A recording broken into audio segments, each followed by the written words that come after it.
Mold is a problem that concerns a large amount of people all over the world. In our case, mold was a comparable issue between the regions of Lüneburg and Phoenix. Our aim for this project and motivation was to create actionable knowledge. We found a research gap in group-specific prevention and remediation measurements, and this is what we wanted to achieve. In all recommendations, one could read about an ideal case about how to prevent and clean up mold. There was no difference in personal background, so we asked ourselves how prevention and remediation strategies could be used most effective for people of different backgrounds.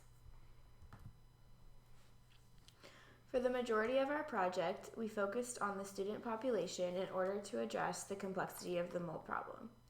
Based on our literature review, we noticed a gap in knowledge regarding mold amongst students. Our survey gathered a significant amount of student responses. Our connection to the student population opens a door to create change. There are specific hurdles students face in regards to the mold problem. Our research has shown us how students are uniquely impacted. Students' level of general education makes them particularly inclined to learn mold prevention and remediation strategies through a written pamphlet. Our team chose to create brochures for students in each country to give them information about their specific mold needs. We are confident that when students are directly educated on mold prevention and remediation, a positive behavior change will result. Okay, on the left is the pamphlet created for Arizona State students, and on the right is the pamphlet created for German students, since they have different needs in regards to mold prevention and remediation. Mold is a complex problem that also impacts renters and low-income populations. Because people of lower income who experience vulnerability often live in buildings that are of lower quality, which leads to a systematic problem.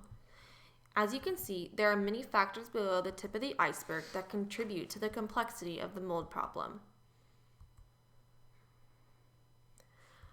Our key messages that we want people to take away from our project are as follows.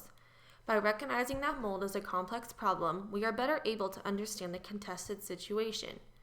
Secondly, for students, more context-specific information can contribute to reduce mold.